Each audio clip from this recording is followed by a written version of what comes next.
José Matildo era campesino de vocación y sentimiento, que amaba la tierra, los árboles y sabía muy bien para qué servían los surcos del arado. Sus amigos decían que tenía los ojos magnetizadores y él mismo lo confirmó una vez que dijo: Yo no sé cuándo adquirí ese poder, pero que lo tengo, lo tengo. Yo creo que eso me vino de nación, porque a mí nadie me ha enseñado nada.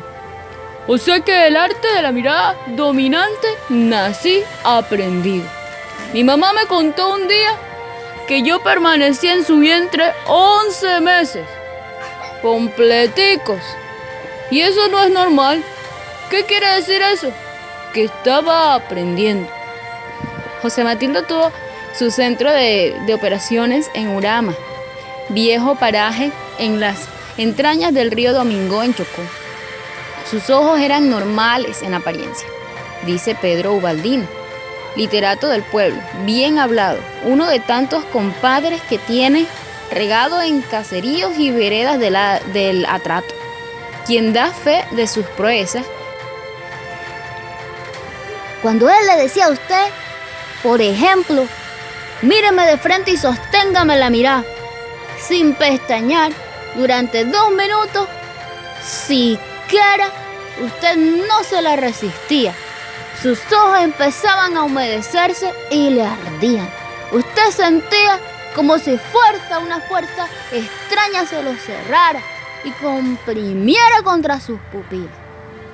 El hombre podía mirarlo a usted en directo durante 5 minutos. Nada. Es una lástima que se lo haya tragado la montaña.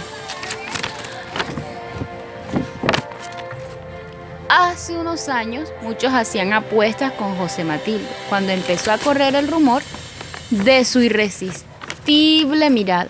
Y todos le ganaba, a todos. Entonces dejaron de apostar, porque con él no se podía competir. En mi caserío, sin querer, enfermó a muchos niños, hijos de sus compadres y amigos. Unos tiernos, otros grandecitos. Los acariciaba, los cargaba, los abrazaba y les hacía gracia, porque él era muy juguetón. Pero el problema surgía cuando los arropaba con la fuerza de su mirada penetrante, cuando los miraba en línea directa a los ojos. Allí era cuando se trastornaban, se prendían en fiebre, les dolía la cabeza, sentían mareos, malestares estomacales y hasta vomitaban. Entonces llegaba el momento de buscar el curandero entendido y capacitado, no al médico graduado en la universidad, porque los doctores no creían en el mal de ojo, mucho menos saben tratarlo. En ese entonces no funciona. En ese tema eso no funciona, pero es porque no han aceptado la realidad y si no hubieran encontrado la fórmula para curarla ya. El curandero experto, para comprobar si el muchacho está realmente ojeado, lo acuesta en una tabla rasa y lo mide con un hilo de pie a cabeza. Y si resulta con una extremidad más larga que la otra, jure lo que tiene mal de ojo. Ahí no hay más nada. José Matildo sentía mucho lo que le ocurría a los muchos niños, pero decía que no tenía la culpa, que no podía arrancarse los ojos porque Dios se los había puesto para ver, no para un artículo de lujo. Menos mal que sus compadres y amigos éramos comprensivos y lo entendíamos. Todos lo apreciábamos porque era buena persona y muy servicial, entre otras cosas. Pero la otra verdad era que ningún padre de familia quería ver a su hijo enfermo.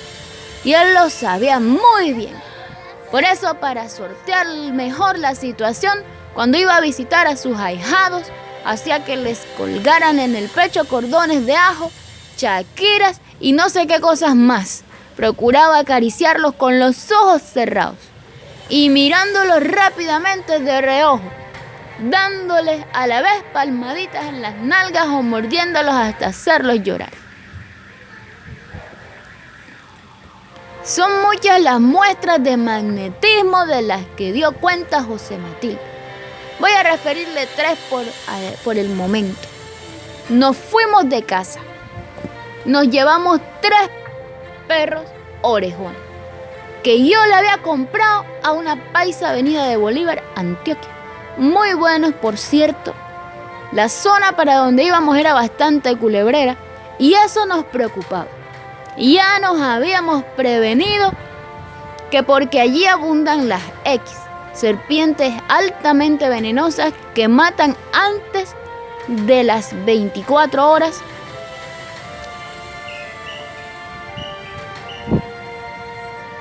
Y él me tranquilizó y me dijo: déjese de preocuparse, compadre, que a mí las culebras no me molestan. ¿usted sabe secreto o qué, compadre?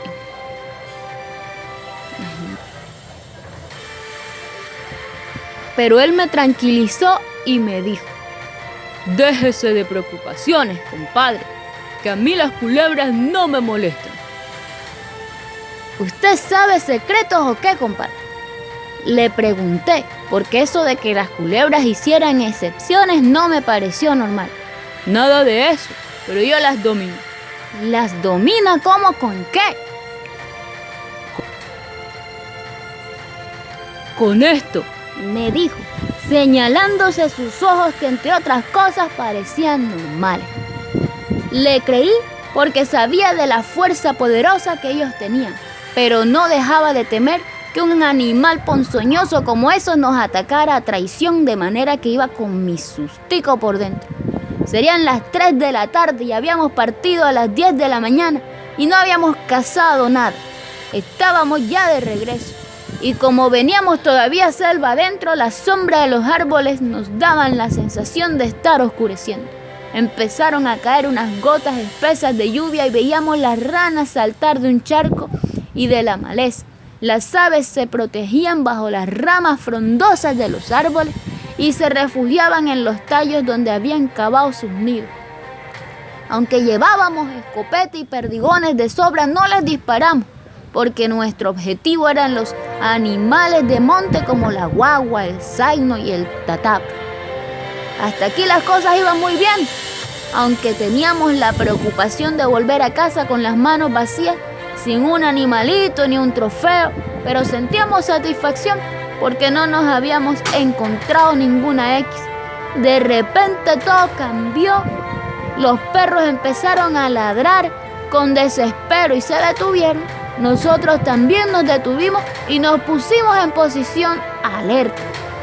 Encendí mi linterna, alumbré en dirección de los ladridos y vimos una culebra gigantesca, como de 2 metros, que según me dijo José Matildo, no era una X sino una mapaná.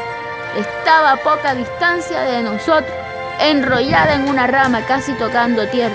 Sacaba la lengua, movía la cabeza, la cola y nos miraba calibrando el ataque. En ese momento me llené de nervios, pero José Matildo me devolvió la calma con estas palabras que recuerdo muy bien. no se preocupe, compadrito, que ahora duermo es el cuerpo. No se mueva ni muestre miedo. Enseguida se le cuadró de frente, le clavó una mirada fija y demoledora, de esas que él sabía clavar. La culebra guardó la lengua, agachó la cabeza, dejó de moverse y ¡pum!, cayó al suelo. Listo el pollo, exclamó. Se le acercó, la tomó de la cabeza, le dio varias vueltas en el aire y la estrelló contra los matorrales. váyase a joder a los pendejos, le dijo. Ya con el camino despejado, llegamos al caserío. Jugábamos cartas al pie de una hermosa palma de coco.